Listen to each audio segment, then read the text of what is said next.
नमस्कार। इस समय जहां हम बैठे हैं यह अतरौलिया विधानसभा है और मौजूदा समय में यहां विधायक हैं डॉक्टर संग्राम यादव। समाजवादी पार्टी के लगातार तीसरी बार विधायक चुने गए हैं। पहली बार 2012 में विधायक बने, उसके बाद 2017 में विधायक बने, फिर 2022 में विधायक बने। 2027 में तैयारी कर रहे हैं। क्या उनके खिलाफ यहाँ एंटी इनकम्बेंसी है?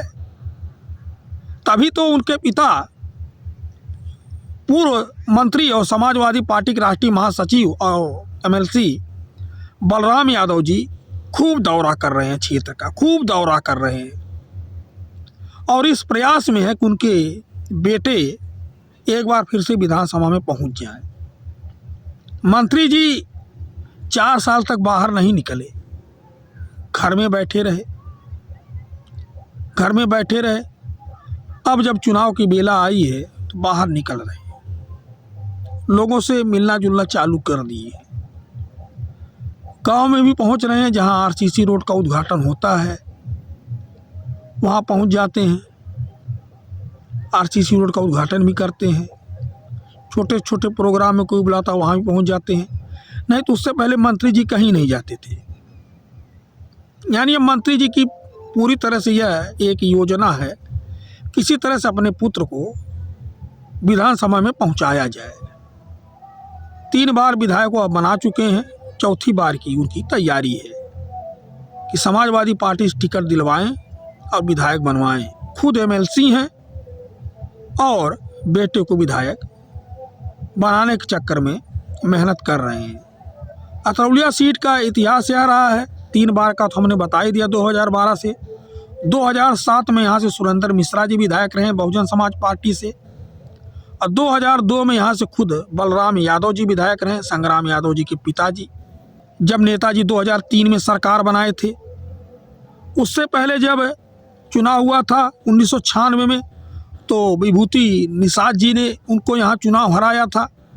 उससे पहले जब यहाँ चुनाव हुआ 93 में, तो बलराम यादव जी चुनाव जीते। 91 में चुनाव हुआ तो बलराम यादव जी जीते।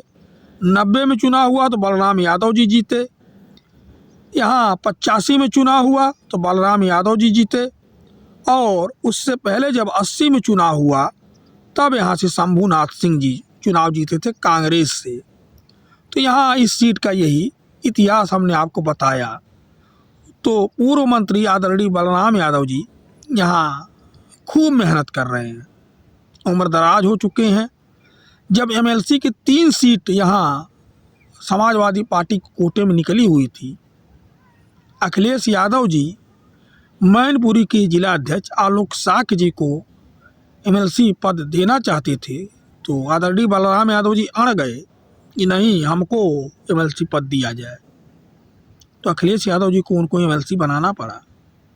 उसी समय शाह आलम उर्फ गुड्डू जमाली जी एमएलसी बने, यहाँ आजमगढ़ से बलराम यादव जी बने, और एक किरण पाल कश्यप जी एमएलसी बने थे। यानी 3 एमएलसी यह लोग बनाए गए थे।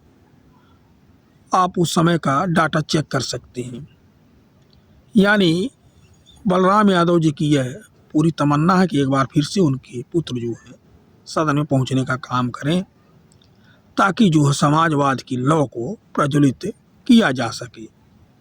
बाकी जो भी हो, संग्राम यादव जी क्षेत्र में एक्टिव हैं, एक्टिव रहते हैं। कब रहते हैं, यहाँ के लोगों से जानकारी करके जो है जल्द ही आपको बताया जाएगा, सूचित किया जाएगा। उनका कार्यभार अधिकतर यहाँ जो ब्लॉक प्रमुख हैं अतरौलिया के चंद्रशेखर यादव जी देखते हैं, जो अच्छे व्यक्ति हैं चंद्रशेखर यादव जी। तो चंद्रशेखर यादव जी के बारे में भी कभी चर्चा की जाएगी उनसे संपर्क करके। बाकी धन्यवाद।